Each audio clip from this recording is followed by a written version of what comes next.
અને હવે સમાચાર જોઈએ વિગતવાર તો ઉત્તરાખંડના ચકાતા રોડ પર ભૂસ્ખલન થયું। મોટી માત્રામાં પથ્થરો અને કાટમાળ નીચે ધસી પડ્યા। રસ્તા પરનો વાહન વ્યવહાર બંધ થઈ ગયો છે। ભૂસ્ખલનનો એક વિડીયો વાયરલ થયો છે। તો ઉત્તરાખંડમાં વારંવાર ભૂસ્ખલનની ઘટનાઓ સામે આવી રહી છે। અનેક લોકો પોતાના મોત પણ ગુમાવતા હોય છે આવી ઘટનાઓમાં।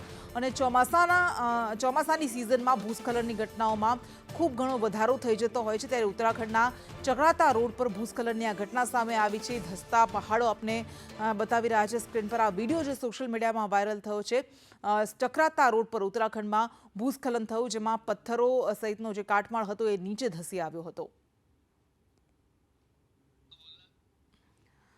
तो उत्तराखंड और हिमाचल प्रदेश आ बंने पर्वतीय राज्य है कि ज्यां सौथी वधारे भूस्खलननी घटनाओं बनती होय छे। खास करीने ચોમાસાની ઋતુમાં વરસાદી ઋતુમાં ભૂસ્ખલનની ઘટનામાં અનેક ગણો વધારો થઈ જતો હોય છે। અત્યાર સુધીમાં ઉત્તરાખંડ અને હિમાચલ આ બંને રાજ્યોમાં અનેક વખત ભૂસ્ખલનની ઘટનાઓ સામે આવી છે, જેના કારણે ઘણી બધી વખત અકસ્માત પણ થાય છે, લોકોના મૃત્યુ પણ થાય છે। અને વધુ એક વિડીયો